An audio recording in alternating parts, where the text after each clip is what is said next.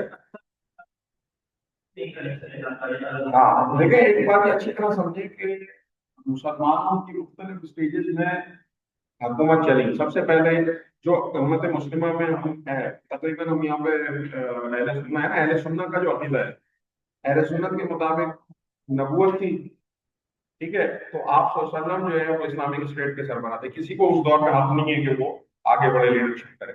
آپ کے پاس خلافت تھی جس کو ہم نے خلافت راشدہ کہہ رہے ہیں۔ خلافت راشدہ میں عموماً امت کا اتفاق ہے کہ 4 خلفاء تھے، تو خلفاء راشدین کے دور میں اسلامک اسٹیٹ چلی۔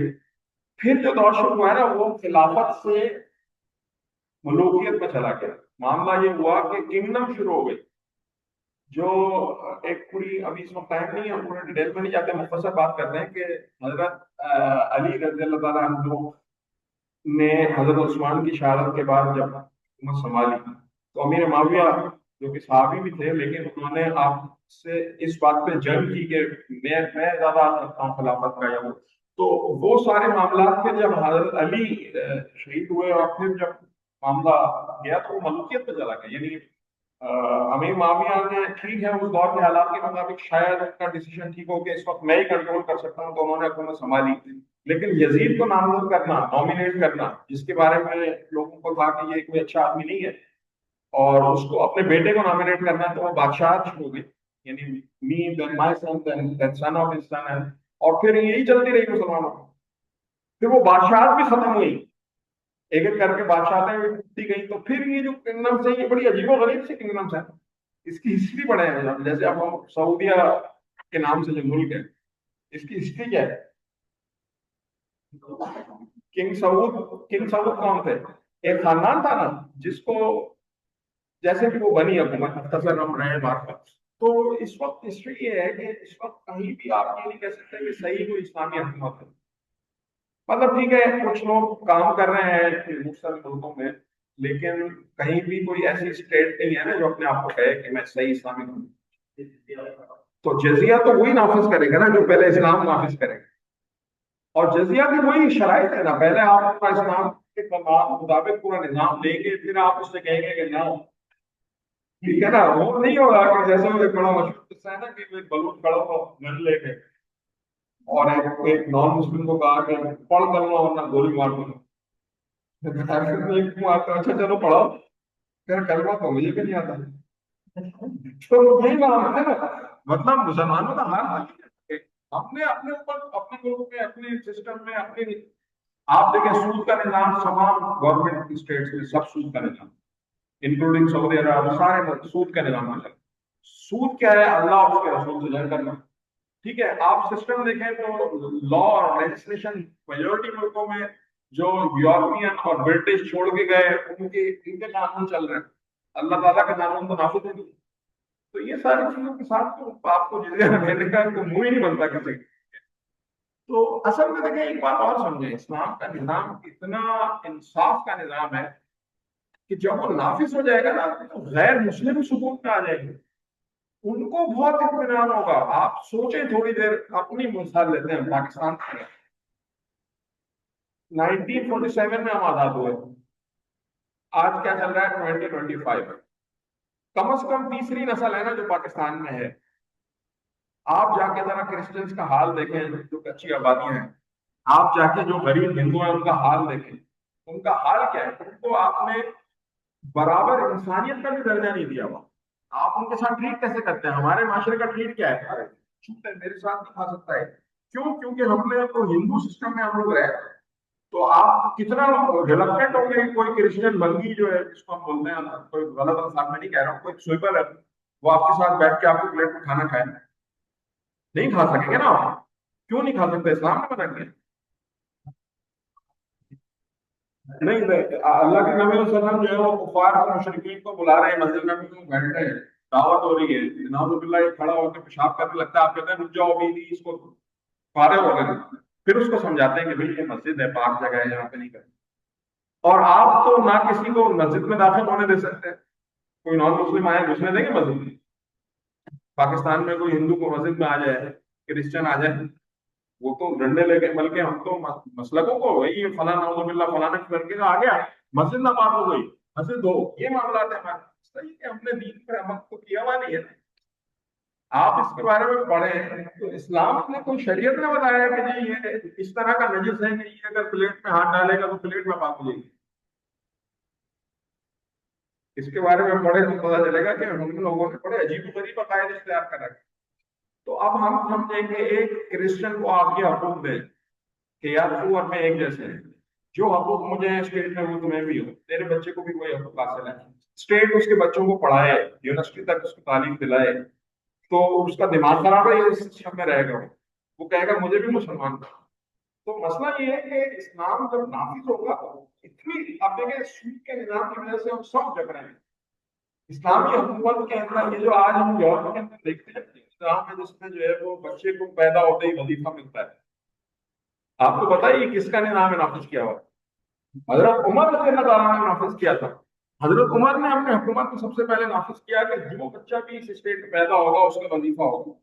اب آپ دیکھو اس سے بڑی کیا ریلیکس ہے کہ یار میرا بچہ پیدا ہوا، کھانے پینے کا انتظام پہ حکومت کر رہی ہے، تعلیم کا بھی حکومت کر رہی ہے، اس سے بڑی کوئی ریلیکسیشن ہو سکتی ہے کہ سوچیں آپ؟ اس میں مولانا مودودی کی بک ہے خلافت اور مملکت کے نام سے، 360 پیج میں اس کی بک ہے، بہت اچھی لکھی ہے۔ انہوں نے شروع سے پہنچان سے لے کر آخر تک مملکت کہاں شرک ہوئی، کیسے ہوئی اور اب کس اسٹیج پہ جا رہی ہے، بڑی ڈیٹیل میں رکھا ہوں، میں ریکمینڈ کروں بک کو کہاں کرنا پڑے۔ بالکل اس سے پتہ چلے کہ خلافت اور مملکت، خلافت اور مملکت۔ اور تیسری بات ہو رہی ہے اسلام کے تشریح میں سرٹن سٹیجز پہ کچھ احکامات آئے تھے، بعض میں تصحیح ہو منسوخ ہو گئے، تو مجھے اس حکم کے بارے میں فرق تو نہیں ہے، لیکن اس اسٹیج میں یہ بھی ختم ہو گیا تھا، کیونکہ ایک اسٹیج پہ جا کے نبی پاک نے تمام ایک ریاست کے اندر تمام رہنے والوں کو اکول حقوق دے دیے تھے، سب کے میں جزیہ کا ایسا نہیں ہے، اس پہ ہم کسی اور معاملے کے لیے چلے گئے کہ جزیہ کا ایسا نہیں ہے، جزیہ کا لیکن کانسیپٹ بڑا کلیئر ہے، جزیہ ہے کس لیے؟ آج آپ کو گورنمنٹ ٹیکس لگایا اور نہ لگایا، آپ سوچو گے کہ یار میرے کو بھی ٹیکس پتا نہیں، آج بھی چل رہا ہے۔